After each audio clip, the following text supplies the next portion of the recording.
Mergi kenapa sholat itu lebih indah ketimbang nikmat al-wiqa, nikmatnya hubungan biologis? Jawabnya ulama itu gini, lucu, jawabannya sederhana.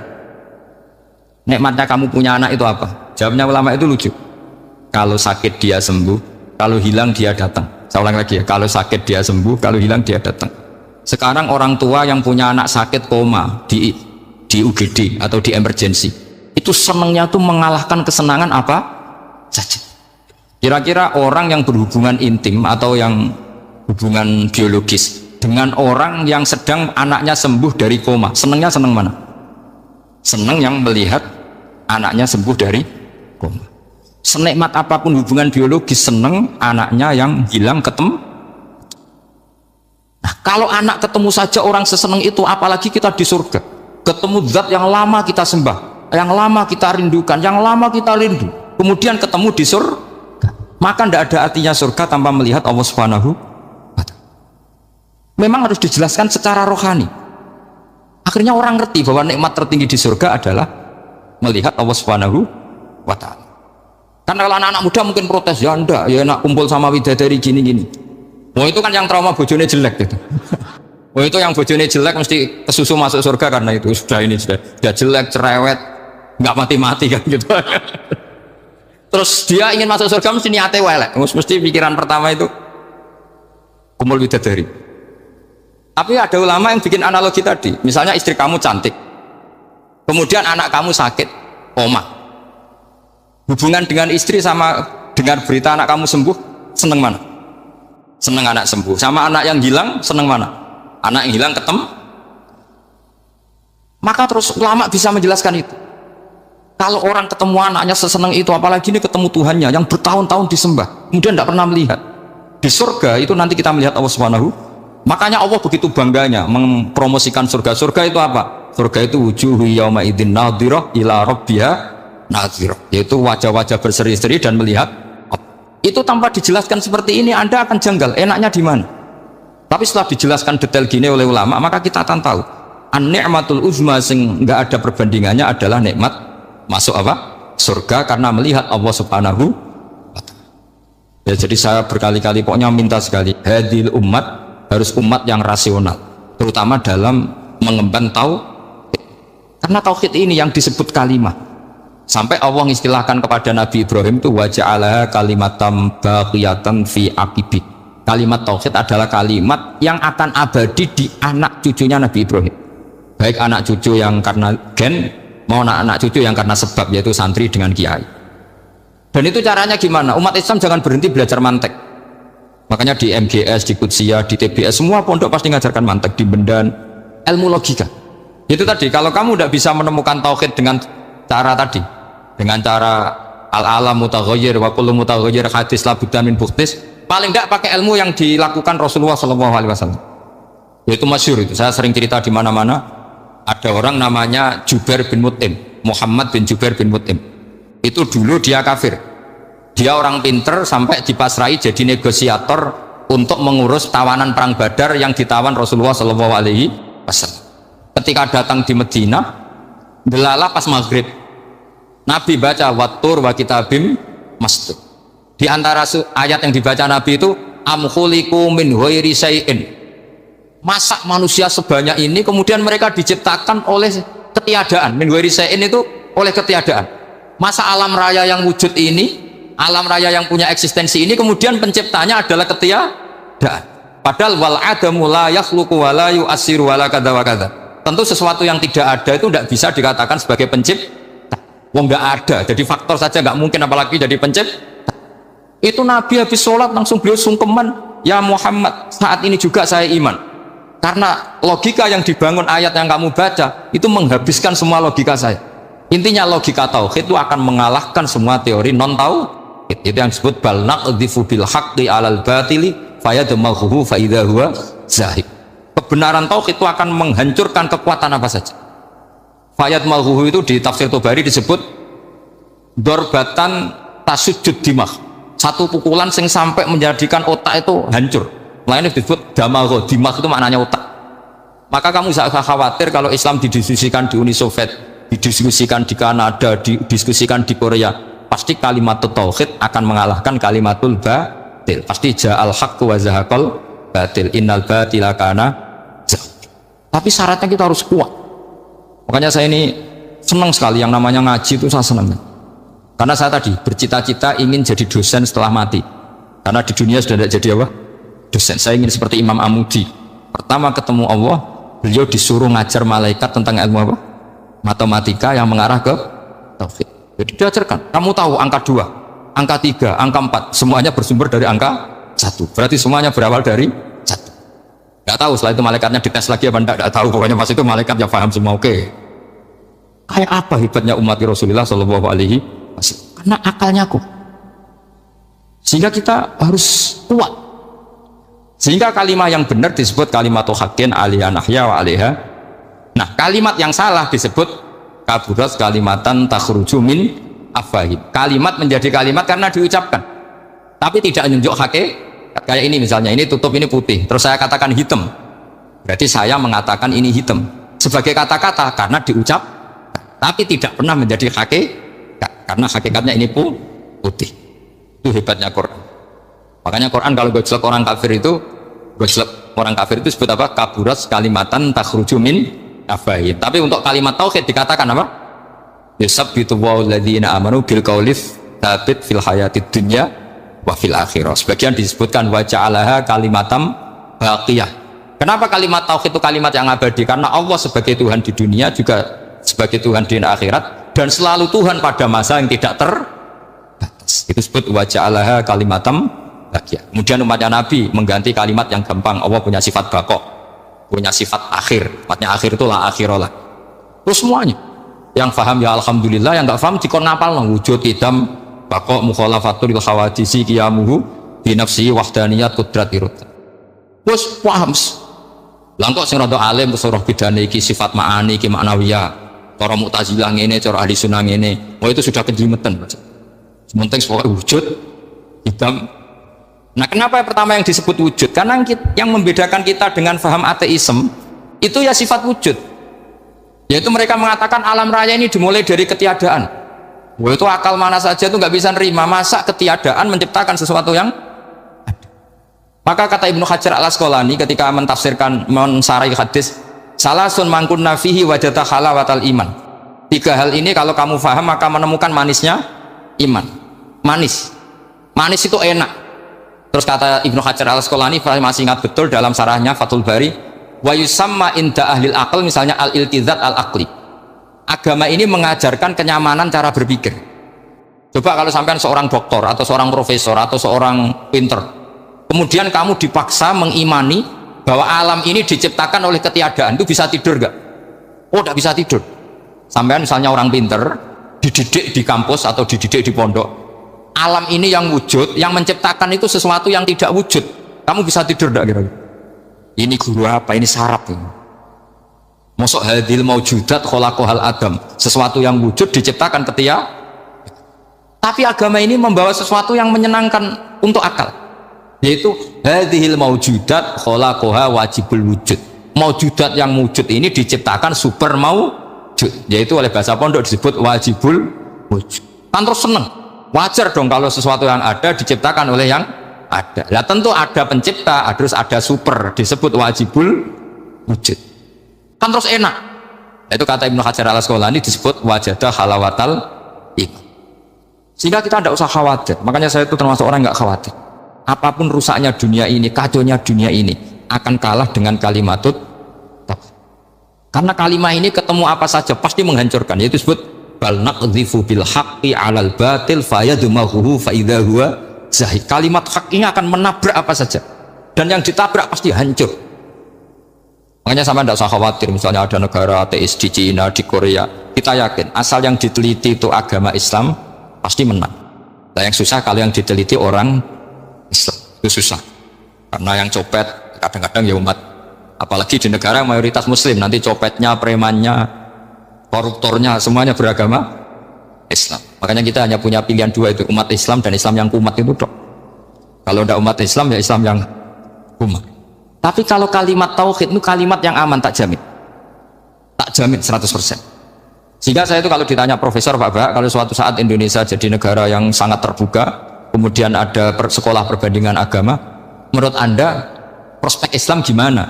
Saya jawab, asal yang dikaji Islamnya bukan orangnya, pasti Islam tetap prospek. Asal yang dikaji apa? Islamnya, bukan orangnya. Kalau orangnya ya masya Allah. Itu tadi, kalau tidak umat Islam ya Islam yang. Terus kalau matur nuwun sangat dengan hormat teng Raden Asnawi, beliau sekarang generasi keempat ya, wonten sing generasi ketiga. Nasab kula kepanggih Raden Asnawi teng Asnawi sepuh. Terus Mbak Raden Asnawi gak ada bah namine Abdullah Husnen, terus Ibu Ayu Sofiyah niku binti Asnawi sepuh. Kula buyut kula kandung damaran niku Hafsah binti Maksum bin Soleh bin Asnawi sepuh. Kenapa saya cerita zuriyah? Terus satu peradaban, gini bahasa Indonesia mohon ya, sane gaul. Satu peradaban itu yang bisa bangun itu zuriyah itu komunitas gen. Meskipun nanti komunitas gen itu bisa disadap atau dibajak oleh orang-orang yang tidak gen, jadi agak ilegal tapi itu sah. Karena sampean bisa misalnya kalah nasab sama saya, misalnya bilang nanti ketemu di Nabi Adam saja Gus gitu. Nanti pasti kita ketemu di siapa? Nabi Adam.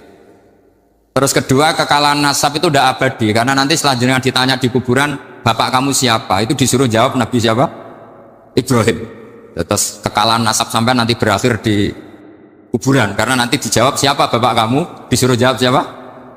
Nabi Ibrahim. Jadi yang punya bapak Karmen apa itu sudah selesai, sudah nggak dipakai lagi. Nanti pakai siapa? Nabi siapa?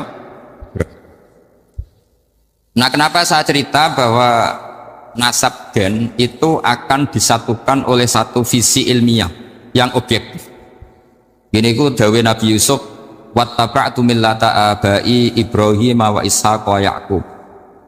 Terus dawe Nabi Yusuf, maka nalana an nusyrika billahi min syai'. Jadi saya ngikuti leluhur saya. Ini dengerin ya, saya ngikuti leluhur saya, yaitu Nabi Yakub bin Ishak bin Ibrahim. Leluhur saya itu siapa? Maka nalana an nusyrika billahi min syai', yaitu keluarga besar yang tidak pernah melakukan kemusyrikan. Ya, keluarga besar kami punya tradisi tidak pernah melakukan kemusyrikan. Dan bahkan itu dibahasakan tidak mungkin kita ini melakukan kemusyrikan. Maka nalana itu kira-kira kalau bahasa Indonesia itu kita ini tidak mungkin melakukan kemusyrikan. Nah, kenapa demikian? Itu berangkat dari logika yang permanen. Disebut yusabbitu Allahu alladzina amanu bil qouli tsabiti fil hayatid dunya wa fil akhir. Logika permanen itu begini misalnya. Kita ini kan hidup dari bapak dari ibu terus sampai Nabi Adam. Kemudian setelah Nabi Adam ini berakhir, kemudian kita mau tidak mau berpikir Nabi Adam itu siapa? Terus diterangkan ternyata Nabi Adam itu satu makhluk hidup yang mulanya dari tanah, lewat wahyu Allah, lewat titah Allah kun, kemudian jadi manusia yang bernama Adam. Sebelum Adam ada bumi, ada langit, ada cakrawala, macam-macam. Kemudian itu kita rumuskan lagi, asal usulnya adalah tidak ada, adamiyun makhdun. Akhirnya kita tahu bahwa alam raya ini diwujudkan setelah dari tidak ada. Nah, tentu terus kita berpikir dari tidak ada menjadi ada itu pasti penyebabnya adalah sesuatu yang ada. Nah, yang ada itu disebut wajibil wujud. Karena wajibil wujud ini wujud sendiri, nggak ada saingannya. Karena Allahu ala syai'amahu, Allah ada dan tidak ada pesaingnya. Maka kita ini berpikir nggak mungkin ada kekuatan manapun yang menyamai Allah. Sehingga nggak ada Yesus mungkin menyamai Allah, nggak ada Fir'aun, nggak ada Lata, nggak ada Uzza. Makanya disebut maka nalana an nusyrika billahi min syai'. Kita ini tidak mungkin melakukan kemusyrikan. Sama tidak usah tanya saya, Gus, tapi orang menjadi musyrik itu kan mungkin. Jawabannya itu tetap nggak mungkin. Kemusyrikan itu satu teori yang nggak mungkin. Tapi kalau orang musyrik itu mungkin. Memang akan dibuat. Tapi karena kita kenal yang membawa kita beliau banyak ke Korea. Saya itu beli pesolatan tuh bukan 1 2 sampai 2 kerdus 3 kerdus. Itu mulai dulu, mulai saya ngiai sampai sekarang. tak bawa ke Sragen, ke Solo Tigo, termasuk tak bawa ke Korea. Jadi mungkin ya ini GR saya ngaji di sini itu barokahnya jualan pesolatan.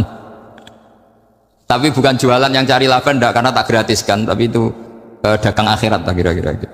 Jadi kalau saya masuk neraka kita era pantas, bakul pesolatan kok masuk neraka gitu, kayak itu nggak pantas itu. Karena saya termasuk orang ya yang cara berpikir itu optimis. Dulu di sini ada orang alim alama namanya Raden Asnawi.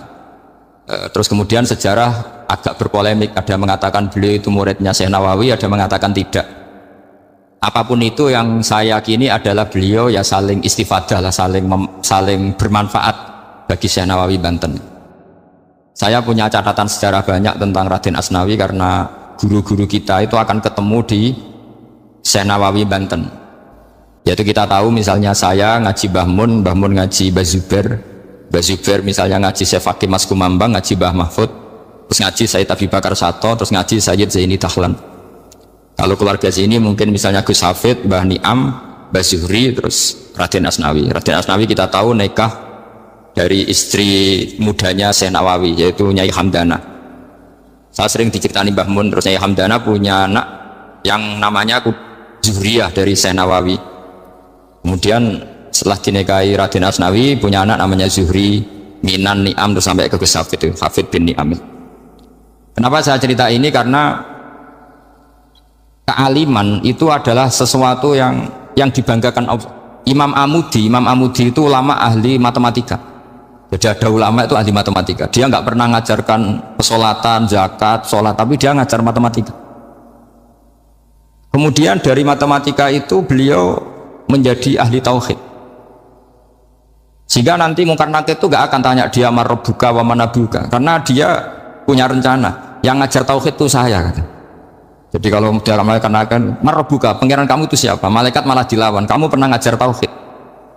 Saya ini guru tauhid. Singkat cerita, saking keramatnya Imam Amudi, kata Allah, ya Amudi, presentasikan ilmu tauhid yang lewat jalur matematika ke semua malaikat saya. Semua malaikat saya tahu cara berpikir matematis. Karena malaikat itu imannya itu iman mauhibah, karena dia malaikat, ya iman karena tahu neraka, tahu surga, terus dia iman. Kalau kita enggak, kita iman tuh pakai logika, jadi lebih keren.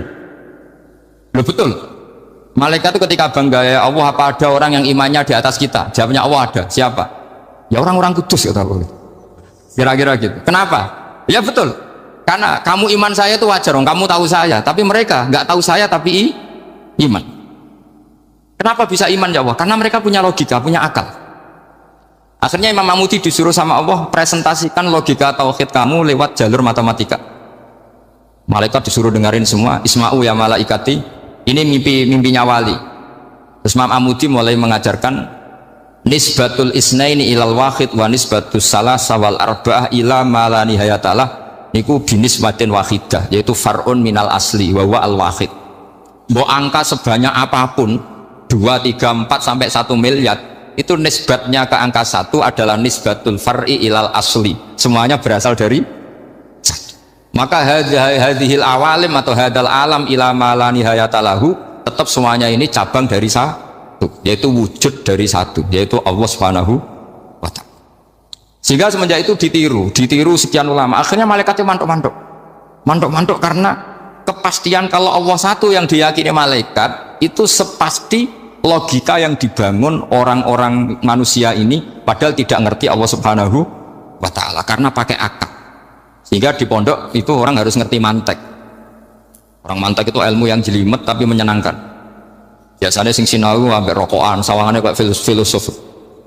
Jadi paling enggak agak paham dia alasan. Sementing nikmati rokok, tapi pikir nikmati pemikirannya, ternyata nikmati rokok. Kayak kemarin saya datang ke resepsinya Gus Agil, saya itu tertawa terus karena dengerin Habib Mutahar. Saya membaca bahayanya rokok. Setelah tahu bahayanya saya berhenti membaca. Tak pikir itu kan setelah tahu bahayanya saya berhenti merokok. Ternyata enggak. Saya baca bahayanya apa? Merokok. Setelah saya baca, maka saya berhenti membaca, gitu. Bukan berhenti merokok. Itu ilmu kelas tinggi seperti itu harus minta. Pernah beliau ditegur dokter, Beb, kalau rokok terus nanti mati. Tenang saja, saya masih bawa korek. Dikira itu kan orangnya yang mati, ternyata beliau enteng saja. Santai aja dok, saya masih bawa korek. Jadi saya bukan nyarankan santai rokok, tapi orang rokok itu memang punya logikanya sendiri. Kalau Banafek Hajen itu masih pernah bahas saya juga. Karena Banafek juga turunan Mbah Mutamakin. Hak, rokok itu haram tau ora? Nak cara kula darani haram sudi bah. Lah iya, nak haram ya bener aku. Mulane tak obong, barang haram apike diobong. Jadi saya tuh saya sama orang-orang sepuh itu tidak pernah menang. Jadi apa ya? Mereka itu orang yang sudah lama gimana ya? Mau dikatakan bulat itu ya, tapi memang nggak pernah kalah mereka.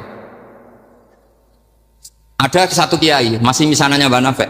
Ini rokok 2 katanya. Bagi yang nggak ngerokok berarti membiarkan 2 haram masih. Bagi yang merokok berarti mengurangi haram. Kalah lagi ya. Jadi saya tuh pernah dibully 2 mbah saya. Karena 2 mbah saya ini rokok semua. Akhirnya saya sing nom ngalah gitu. Karena saya tidak mungkin bilang sing waras ngalah karena kalah sepuh gitu. Jadi ya sudah, mau tidak mau harus bilang sing nom. Tapi yang penting itu kita mendengar. Jadi ternyata sepinter-pinternya kita itu mesti kalah pinter sama yang sepuh-sepuh itu. Jadi kalau tahu bahayanya rokok lewat membaca ya harus berhenti merokok. Berhenti membaca kan. Nah malaikat ini cerita lagi malaikat. Saya memang dari awal niat hormat Raden Asnawi karena buyut-buyut beliau itu ketemu di buyut saya. Saya ini turunan Mbak Asnawi sepuh. Terus cuma buyut saya itu nikah Lasem, terus saya keceluk cucunya keluarga Lasem. Sebenarnya saya juga cucu Kudus. Tapi terus alhamdulillah sekarang kembali karena buyut saya menyuruh saya ngajar di Damaran, terus sampai sekarang saya ngajar di Damaran. Jadi buyut saya itu masih lahir di Damaran. Namanya Mbak Hafsah, itu Hamsah binti Maksum bin Soleh bin Asnawi Sepuh. Sama seperti nasab di sini Raden Asnawi, Mbak Abdul Husnan, terus Nyai Ayu Sofiyah, terus Mbak Raden Asnawi. Saya mau cerita, jadi ilmu itu lebih keren kita. Sehingga Rasulullah SAW pernah ngendikan, saya ini rindu sekali li ikhwani, kata Nabi itu ikhwani. Terus sahabat bilang, alasna ikhwanaka ya Rasulullah, bukankah kita ini saudara kamu, saudara engkau ya Rasulullah? Tidak, antum ashabi, kamu itu sahabat saya. Siapa teman-teman kamu itu ya Rasulullah? Yaitu kaumun yang tidak melihat saya kemudian iman kepada saya. Jadi mereka seperti kita semua di Kudus tidak melihat Rasulullah SAW, tapi iman sama Nabi. Dan ketika malaikat yubahi bikum malaika, Allah bangga dengan malaikatnya, membanggakan kita. Sampai malaikat tuh sentimen, kok bisa ya Allah? Ya karena tadi, kamu iman sama saya wajar, karena kamu melihat surga, melihat neraka, melihat aras. Sementara orang Kudus coba melihat apa? Paling simpang 5, apa simpang 7 itu. Tapi imannya nggak kalah dengan malaikat. Kenapa nggak kalah? Karena tadi kita diajarkan bahwa nisbatul isnaini wassalasah wal arba'ah ila ma la nihayatalaha itu sama-sama nisbatul far'i ilal asli. Tetap yang asli adalah angka 1. Jadi nggak mungkin aslu hadhil asya nggak dari Allah itu, nggak mungkin, tetap dari zat yang 1. Kemudian tentu ini bukan nisbatul walad ilal walid, anak ke bapak tentu enggak, tapi nisbatul khaliq sama makhluk. Tapi apapun itu pasti 1. Sehingga Imam Amudi akhirnya masuk surga lewat jalur itu, tidak usah lewat pertanyaan man rabbuka wa man nubuka. Kelasnya disuruh ngajar malaikat. Saya punya rencana jadi pengajar malaikat nanti itu kan. Jadi orang-orang Kudus yang mendapat barokahnya Raden Asnawi nanti jangan mau kalau ditanya man rabbuka wa man nubuka. Kelasnya itu harus apa? Jadi gurunya malaikat. Karena bapak kita Nabi Adam itu keren. Nabi Adam itu adalah orang yang disuruh Allah dipresentasikan, dibanggakan Allah di depan para malaikat. Ketika ada malaikat yang agak hasut, tapi itu tidak malaikat papan atas, malaikat yang kebanyakan. Itu kan agak gak terima Nabi Adam jadi apa? Khalifah. Sampai malaikat ini usul ataj'alu fiha mayusidu fiha wasfikut. Makanya kalau saya protes sama malaikat itu malaikat yang ini, bukan Jibril sama Israel. Kalau protes Israel bahaya ya. Bisa dihabisin. Saya pernah ditanya seorang kiai, Gus, jangan gojlok malaikat kok berani? Ya karena malaikat yang jenis ini pernah gojlok Nabi siapa?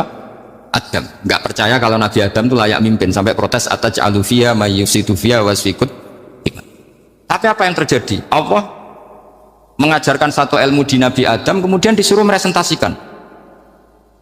Qala ya Adamu ambihum bi asma'ihim. Adam, coba kamu presentasikan ilmu kamu.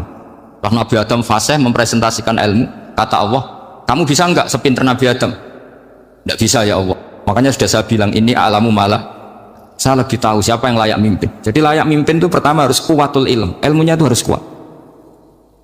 Nanti saya akan cerita hubungannya Raden Asnawi dengan Syekh Nawawi. Apa itu hubungan teman, apa murid guru, itu memang masih jadi polemik sampai sekarang. Kalau saya ya keyakinan saling istifadal. Ini bahasa netral, tidak murid guru tapi saling apa? Istifadal. Kata Syekh Nawawi dalam tafsir Munir itu, ilmu itu nomor satu. Sehingga beliau setiap ada ayat fa inna hizballahi humul ghalibun, beliau pasti menafsiri bil hujjah wal barohin la bisaulah. Saya masih ingat betul takbirnya, memang saya hafalkan. Tapi bukan untuk modal pidato, boten. Modal sebagai wong alim. Kalau pidato gampang. Pidato itu semua orang bisa. Kalau jadi orang alim itu tidak gampang. Lebih susah lagi wong alim buat pidato. Itu kalau nggak pernah mbah saya tidak mau. Karena memang saya terkenal nggak suka pidato. Satu memang nggak bisa. Nomor dua tidak ingin. Nomor tiga ya rugi. Karena pidato itu nasib-nasiban ya. Kalau nasib baik kamu tidak paham itu, wah Gus Bah ilmunya tinggi sehingga kita tidak paham itu kalau nasib baik. Kalau nasibnya tidak baik, nak ngendikan bulat sama itu tepak-tepakan. Dan Syekh Nawawi itu benar, Raden Asnawi juga benar, semua guru-guru kita benar. Karena agama ini sebetulnya bukan masalah negara, tapi masalah logika yang sehat. Uni Soviet itu pernah mengkooptasi Uzbek, Ceknya, Tajikistan. Itu 100 tahun. Orang dipaksa ateis. Tapi orang-orang Uzbek, saya sering ketemu lama Uzbek, kadang ketemu di Korea, kadang di Malaysia. Orang-orang Uzbek itu punya basement di bawah tanah. Kemudian di bawah tanah ini mereka ngajarkan tauhid. Ngajarkannya ya gampang. Misalnya ini sesuatu yang ada, ya ini. Ini ada penciptanya enggak? Ya ada. Siapa? Tukang katanya. Yang penting itu enggak ada logika bahwa sesuatu yang ada disebabkan oleh ketiadaan. Lah orang komunis, orang ateis itu orang yang mengatakan alam ini didahului oleh nihilisme, oleh adamiyah. Masuk akal nggak sesuatu yang ada, penciptanya sesuatu yang tidak ada. Sehingga orang anak-anak Uni Soviet itu nggak pernah kepikiran membenarkan ateis, itu nggak pernah. Bareng Uni Soviet ada itu Glasnost Perestroika itu kemudian hancur, semuanya langsung menjadi negara Islam, termasuk Uzbek, Tajikistan, karena diajari ilmu bahwa ilmu itu yang nggak pernah kalah oleh negara. Sehingga saking pedenya Rasulullah SAW ketika Sulhul Hudaybiyah, ini agak jelimet tapi gampang dicerna. Sulhul Hudaybiyah itu satu perjanjian yang semuanya merugikan Rasulullah, yaitu kalau orang kafir masuk Islam disuruh kembalikan ke kafir, karena kafir itu bagi mereka habitat, Islam itu hal yang baru. Tapi kalau orang Islam menjadi kafir nggak boleh kembali Islam, berarti kembali ke habitat. Semua perjanjian itu merugikan. Sampai masyhur Sayyidina Umar protes ke Rasulullah, jenengan masih nabi. Itu kan ekstrim tanya, jenengan sampai sekarang masih nabi? Ya saya masih nabi. Kenapa tanya demikian? Karena semua perjanjian merugikan Islam, menguntungkan orang apakah? Semua sahabat sebetulnya persis Sayyidina Umar protes, kecuali Abu Bakar. Lama-lama akhirnya di antara perjanjian itu berbunyi begini, tapi saya minta satu hal, orang boleh mendiskusikan Islam tanpa tekanan. Itu saja permintaan Nabi. Orang boleh mendiskusikan Islam secara bebas, tidak tertekan. Karena orang-orang kafir melihat itu hal yang biasa, ya nggak masalah Muhammad. Akhirnya orang diskusi, Islam itu apa sih? Islam itu orang yang menuhankan Allah. Allah itu siapa? Zat yang menciptakan langit dan bumi. Lama-lama orang kafir berpikir, wah keren, Tuhannya Muhammad bisa bikin langit dan bumi. Tidak kayak Tuhan kita, malah kita yang bikin. Jadi mulai debat itu mulai, terus ada yang cerita lagi, saya pernah loh nyembah Lata, pas itu dikencingi luwak. Masa ilahun ya bulu ali sa'laban, masa Tuhan kok dikencingi luwak? Yang agak-agak ahli kitab ya disusi lagi, wah kayaknya Yesus tidak Tuhan, masa Tuhan kok kelaparan, lemes, wah ribet nanti. Jadi makanya Allah ketika gojlok, wa ummuhu siddiqah kana yakulani ta'am mal masihu ibnu maryam illa rasul qad khalas min qablihir rusul wa ummuhu siddiqah kana yakulani. Coba paradok enggak, misalnya kamu didolani Nabi Isa terus ketok lemes, kenapa Tuhan saya agak sakit keroi dulu, kan enggak kebayang itu. Punya Tuhan yang sakit setelah makan sehat, terus kan enggak kebayang seperti itu. Ketika Nabi punya konsep Tuhan, Tuhannya Muhammad itu siapa? Yaitu zat yang la awalalah, zat yang pertama. Lalu Tuhan itu siapa? Tuhan itu yang menciptakan langit bumi. Tuhan itu siapa? Yang memulai segalanya. Lama-lama mereka berpikir, wah kalau gitu yang benar itu Islam. Maka kata Imam Zuhri, Syihabuddin Az-Zuhri, Fama kana fathun fil islami a'dhama min sulhil Hudaybiyah. Innama kana an-nasu yatafadhaluna fil hadis wal munaza'ah. Semua teks riwayat itu ada kata wal munaza'ah. Orang bebas ngomong dan berdebat. Munaza'ah itu berdebat. Terus akhirnya falam yatakallam ahadun bil islami yaqilu syai'an illa dakhala fihi. Kemudian setelah berdebat dan mereka tahu Islam, pasti akhirnya masuk. Dan itu yang sekarang terjadi di dunia.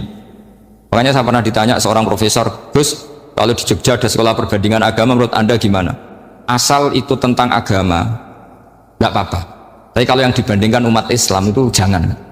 Karena nanti kalau di Indonesia kira-kira yang copet itu ditanya agamanya juga Islam, yang koruptor juga Islam. Jadi kalau yang dikaji Islamnya nggak apa-apa, tapi orangnya jangan, kata saya. Karena yang bulat ya banyak, yang nggak sholat ya banyak. Tapi kalau Islamnya saja, misalnya adu konsep tentang Tuhan. Masyhur kita mungkin banyak yang melihat itu debatnya Stanley Fischer sama Ahmad Didat itu. Tuhan kamu siapa ini itu sama Didat cerita Tuhan saya itu lam yalid walam yulad walam yakul lahu kufuwan. Itu spontan ada seorang mahasiswi bilang, sepertinya Tuhan Anda lebih menarik kan? Karena Tuhan Anda yang menciptakan langit bumi, yang Tuhan ini kok lahirnya sudah di bumi, masa lahir-lahir langsung jadi Tuhan? Jadi akhirnya falam yatakallam ahadun bil islami yaqilu syai'an illa dakhala fihi. Sehingga agama ini apa? Agama itu adalah kalimat tauhid. Kalimat itu apa? Logika yang terbangun. Nah, ketika logika itu terbangun, maka disebut yusabbitu Allahu alladzina amanu bil qaulis tsabit fil hayatid dunya wa fil akhirah. Allah itu akan menetapkan satu kaul, satu presentasi ilmiah atau satu kesimpulan ilmiah. Yang kesimpulan itu nyata benarnya. Dan ini akan nyata terus baik di kehidupan dunia maupun kehidupan apa? Seperti Allah sebagai Tuhan. Itu akan nyata terus. Di dunia Allah ya Tuhan, nanti di akhirat juga. Tapi Tuhan selain Allah, maka menjadi Tuhan ini nunggu ada yang menuhankan. Misalnya Fir'aun, itu jadi Tuhan karena ada yang menuhankan. Sekali dia mati, dia sudah aset wisata, bukan Tuhan lagi. Makanya gejolokannya orang ulama Arab, kalau ketemu ulama Mesir, kalau gejolokan itu lucu. Orang Arab, ada Abu Jahal, Abu Lahab, penggaweane ngusir Nabi ini. Itu gejolokannya ulama Mesir. Kata ulama Arab, kamu gayanya benci Fir'aun, tapi rezeki kamu dari wisata melihat Fir'aun. Itu gejolokannya ulama Arab sama ulama Mesir. Sehingga agama ini mengajarkan apa? Satu kalimat. Makanya kamu harus belajar mantek. Dulu Raden Asnawi ya pengajar mantek. Dulu buyut saya di sini Mbah Fauzan, abahnya Mbah Pah itu, mbahnya itu juga pengajar mantek. Karena di antara yang diceritakan Allah itu wa ja'alaha kalimatam baqiyatan fi aqibih. Tugas utama Nabi Ibrahim adalah menjadikan satu logika. Kalimat itu logika. Itu menjadi logika yang abadi. Baqiyah itu abadi. Fi aqibih, di anak turunnya Nabi Ibrahim. Misalnya begini, saya beri contoh ya. Misalnya saya mengatakan teh ini hitam, itu menjadi kalimah karena diucapkan, tapi tidak menunjuk hakikat karena tehnya berwarna apa? Kuning.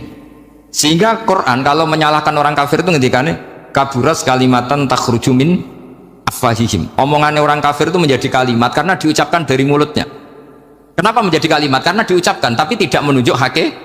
Seperti orang mengatakan 2 ditambah 2 itu 10, itu kalimat, tapi kalimat yang salah karena tidak menunjuk hakikat. Seperti orang kafir mengatakan Tuhan itu 3, itu kalimat karena diucapkan tapi tidak menunjuk hakikat. Tapi ketika seseorang mengatakan Allah itu Tuhan, Tuhan itu satu, itu disebut kalimatu haqqin 'alaiha nahya wa 'alaiha namut. Memiliki tahlilannya wa 'alaiha apa wabiha? Wa 'alaiha apa wabiha? Wa 'alaiha ya, ada yang tahlilan wabiha, itu enggak tahu sanadnya dari mana, pokoknya ada yang wa 'alaiha, ada yang biha. Kenapa dikatakan kalimat tauhid? Karena kalimat yang dari kesimpulan berpikir. Dan agama ini dibawa Nabi Ibrahim itu untuk membawa kalimat tauhid. Ciri utama kalimat tadi, kamu yakin seyakin-yakinnya bahwa nisbatul snaini wassalasah wal arba'ah ila ma la nihayatalaha itu kanisbatis snaini ilal wahid, yaitu semuanya far'un minal asli. Aslinya adalah wahid. Sehingga di kitab, saya pernah ngaji Mbah Mun, namanya kitab Al-Husnul Hamidiyah. Itu dikarang oleh ulama-ulama sekarang, itu diajarkan di MGS. Ini mbah-mbahnya Gus Akil, pendirinya madrasah MGS. Itu ada gambarnya di situ, ada gambar piramida, ada gambar hewan, ada gambar pohon. Kata yang ngarang, gambar sedetail ini, sejelimet ini dimulai dari nuqtah wahidah, tetap dimulai dari satu titik. Dan ini disebut nuqtatil wujud. Jadi bahwa orang kudus sebanyak ini tetap dimulai dari satu orang, yaitu Adam. Adam dimulai dari ketiadaan. Lalu siapa al-mujid? Pewujudnya siapa? Hanya Allah Subhanahu wa ta'ala. Sehingga ulama-ulama termasuk Syekh Nawawi itu paling suka ngendikan semua makna Quran dikumpulkan di Fatihah, Fatihah dikumpulkan di Bismillah, Bismillah dikumpulkan di ba, karena di ba itu ada titik nuqtatil wujud, yaitu disingkat bi kana makana wa bi yakunu ma yakun. Karena saya, kata Allah, semuanya akan ada, dan karena saya yang enggak ada semuanya suatu saat disebut nuqtatil wujud. Nah, kita meyakini kalau Allah satu itu seyakin-yakinnya, karena nggak mungkin angka nggak dimulai dari angka satu. Begitu juga gambar seapapun jilmete. Misalnya sampean gambar zaman saya kecil, gambar paling favorit itu apa, kambing bertarung. Itu gambarnya kan susah, daripada gambar kambing bertarung susah terus dibikin kotak saja tembok. Lalu tanya gurunya, gambarnya mana? Di belakang tembok Bu. Ini itu dulu saya diwarai anak-anak nakal. Berarti semua satu gambar itu disuruh gambar harimau, yang satu disuruh gambar kambing bentrok, yang satu disuruh gambar matahari, semuanya kotak semua. Ini itu Bu, gambarnya di belakang apa? Tembok, maka nggak kelihatan nggak kecil. Jadi gurunya kalah cerdas. Dan guru itu sebenarnya nggak pernah menang, karena murid itu lebih pinter. Itu teman saya dulu kalau ngaji itu, kalau tes itu ngerpek, baca. Gurunya marah, kamu tes kok baca? Enggak ngerpek Bu, ini belajar di kelas. Katanya belajar kapan saja, di mana saja. Jadi apa ya, orang itu kadang yang salah itu lebih masuk akal kadang-kadang ini. Saya teruskan ya supaya ini dapat barokahnya Raden apa? Asnan. Saya mohon sekali ya, kalimatul haqqin itu harus kamu jaga. Caranya jaga ya tadi. Kalau kamu tidak bisa ilmu mantek, misalnya al-alam mutaghayyir wa kullu mutaghayyir hadis la budda min muhdits, itu kejelimetan. Pakai saja teori umum bahwa gambar apapun jelimetnya itu dimulai dari satu titik, karena nggak bisa, nggak dimulai dari satu titik tadi. Maka alam apapun jumlahnya nggak terhingga tetap dimulai dari al-wahidul qahar, yaitu satu titik, yaitu dalam konteks tauhid tentu itu Allah Subhanahu wa ta'ala. Sehingga Nabi Ibrahim itu orang paling sukses bikin waja'alaha kalimatam baqiyatan fi aqibi.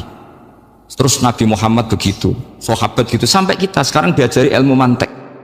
Ilmu mantek itu logika yang nggak terbantahkan, karena mau tidak mau, kata Imam Syafi'i, fa innal uqula mutarratun ila qabulil haq, karena akal akan dipaksa menerima kebenaran. Dan itu yang terjadi di Uni Soviet, dikooptasi 100 tahun untuk berfaham ateis, dilawan oleh ilmu, tetap menanamkan ilmu tauhid, ilmu mantek. Ketika Uni Soviet secara politik runtuh, semuanya menjadi muslim, termasuk negara-negara yang dulu dikooptasi. Maka kamu tidak usah kecil hati di Indonesia, apapun rusaknya negara ini, asal kita cara bertauhid benar, insya Allah tetap meninggal husnul khotimah, karena sudah janjinya Allah, yusabbitu walladzina amanu bil qaulits tsabit. Sing jelas itu nomor satu tuh al qaulits tsabit. Memang itu logika yang masuk akal. Jadi jangan kira semua orang ditanya marab, bukan, enggak. Banyak ulama yang enggak ditanya, masyhur itu dalam cerita keramat-keramat. Ada guru tauhid ngajarin tauhid. Setelah ditanya mungkar nakir, Imam Malik datang. Kamu nanya ini, man rabbuka man nabiyuka, kamu tahu ini guru Ummul Barohin yang tukang ngaji tauhid. Guru tauhid kok ditanya apa? Malaikatnya nggak jadi tanya. Dan saya percaya cerita-cerita seperti itu karena secara umum itu ala inna auliya Allahi la khaufun alaihim wa lahum yahzanun lahumul busyra fil hayatid dunya wa fil akhir. Artinya kalau wali itu kok ditanya mungkar nakir berarti ngalami ketakutan. Karena di situ kan digambarkan mungkar nakir itu sewangar, bawa gudang. Kalau yang tanya nggak bisa dipukul sampai acur sak walang-walang. Pokoknya ceritanya kan seru seperti itu. Berarti kalau betul begitu terus ayat la khaufun alaihim wa lahum yahzanun kayak apa? Makanya dalam kitab Nashihul Ibad itu ada cerita ini. Sampean boleh nggak sependapat dengan saya, tapi semoga nasib sampean nanti digebuki malaikat. Karena orang itu akan mengalami seperti yang dirasakan. Anak intadzoni abdi, saya tidak bayangkan akan mengalami itu. Makanya saya ini ngajar tauhid terus. Paling tidak kalau ditanya marabbuka man nabiyuka, sampean tahu profesi saya ini pengajar tauhid. Dan biji saya 9. Dulu saya di MGS, kalau ada teman bijinya tauhid kok 4, sekali swarga, tauhidnya jeblok. Dari kalau bijinya 4 sekali swarga, tauhidnya apa? Jeblok. Tapi yang bijinya 9, yang di swarga, tauhidnya itu, saya dulu bijinya 9. Terus 9 terus sampai tamat. Karena nggak ada biji 10. Karena kalau 10 itu kan terlalu sempurna, nggak baik lah manusia kok sempurna gitu, jadi udah 9 aja kan. Tapi sebetulnya pantasnya ya dapat 10. Bemergo saake, bemergo tenan, nggak tahu saya. Di Nashihul Ibad itu ada cerita gini, dan saya percaya itu. di sarahnya juga di sarah apa itu yang di sarah Syekh Nawawi itu. Pokoknya saya kalau ingat Raden Asnawi pasti ingat Syekh Nawawi. Saya tidak memastikan apa murid guru apa saling istifadah, yang jelas itu teman dekat, teman fil ilm. Sayyidina Ali itu pernah minta kasaf sama Allah. Saya percaya tidak semua orang ngalami marab juga ditanya itu. Ya Allah, saya minta kasaf. Kasaf itu ngerti alam gaib. Ingin tahu Umar. Jadi diam-diam Sayyidina Ali itu ya mangkal sama Sayyidina. Wong kok keras ngono. Angger wong kok tahu disentak. Jajal wani nyentak malaikat ora, itu kata Sayyidina. Jadi dia minta kasaf karena kenangannya dia melihat Umar itu semua orang pernah disentak sama Sayyidina Umar itu. Sayyidina Ali minta kasaf, ya Allah saya ingin melihat Umar menghadapi mungkar nakir, masih garangkah apa enggak gitu. Dah itu tidak, minta kasaf. Pas kasaf beliau bangun dari kubur, duduk, dilihat sama Sayyidina Ali ini ngalami kasaf. Sama ndak usah tanya, ndak wali kok tanya, ya sudah pokoknya percaya aja. Akhirnya malaikat mungkar nakir datang. Itu di situ digambarkan matanya itu kalkidril mughalla, kayak apa itu panci yang dibakar. Wah, soalnya seru. Semua nang Sayyidina Ali. Baru ini kamu akan takut gitu. Tapi ternyata enggak. Umar bangkit disontak orang tua itu. Kamu tahu menghadapi siapa? Yang sopan. Sontak. Kaget malaikatnya itu karena enggak pernah ngalami disentak. Mungkin itu pertama. Kaget. Memangnya kamu siapa? Saya ini teman kekasih Tuhanmu. Saya yang diandalkan temannya sebenarnya bukan dia. Ana sohibu habibillah. Saya ini temannya kekasihnya Allah. Jadi dia mengandalkan temannya sebetulnya, bukan mengandalkan dirinya. Oh kamu temannya Nabi Muhammad? Iya saya Umar temannya Nabi Muhammad. Kamu harus hormat sama temannya kekasih Allah. Terus mulai itu. Akhirnya matur Allah. Ya Allah, apakah prosedur seperti ini bisa dinego? Sama Allah. Oh iya katanya. Kamu kalau menghadapi kekasih saya ya jangan seperti itu katanya. Semenjak itu beliau sopan santun, dua mungkar nakir itu. Jadi ini berita gembira. Jadi sebetulnya itu enggak. Tapi kita ini kan enggak punya nyali nyentak mungkar nakir. Semoga dengan gelar kita doktor tafsir, doktor tauhid gitu. Atau paling enggak guru kudsiyah tauhid gitu. Atau siswa terbaik dalam materi tauhid. Itu harus kamu bawa status. Jadi jika nanti ini saya ranking 1 tauhid, masa masih ditanya marbuka waman nabi. Dan itu menurut saya sah. Sama nggak usah protes takbirin tiga, susah usah takbiran. Pokoknya takbirnya adalah wali-wali itu la khaufun alaihim walahum.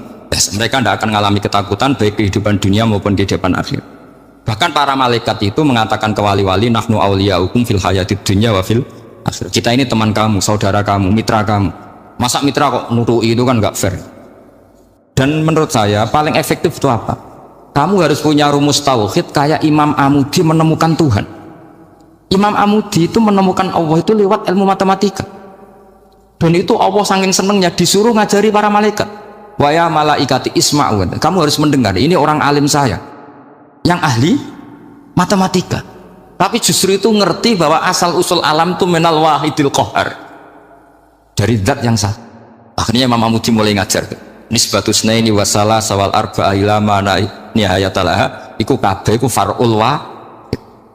Akhirnya malaikat mantuk-mantuk. Nah, iman seperti itu akan setingkat keyakinannya dan keakurasiannya sama dengan imannya para malaikat. Makanya Nabi ngendikan tubaliman amanabi walam yaroni. Sebagian riwayat disebut sab amarat. Nabi ngendikan sampai 7 kali.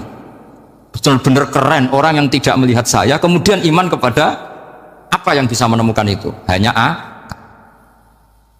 misalnya contoh paling gampang ya yang dialami para ulama. Ya saya ulang lagi yang dialami para ulama ketika menemukan ilmu ya yang menjadikan mereka mahabbah Rasulullah Shallallahu Alaihi Wasallam. Nabi itu paling suka itu sholat. Nabi itu paling senang sama sholat. Wa qurratu aini fi sholat. Terus beliau ngendikan as-sholatu imaduddin.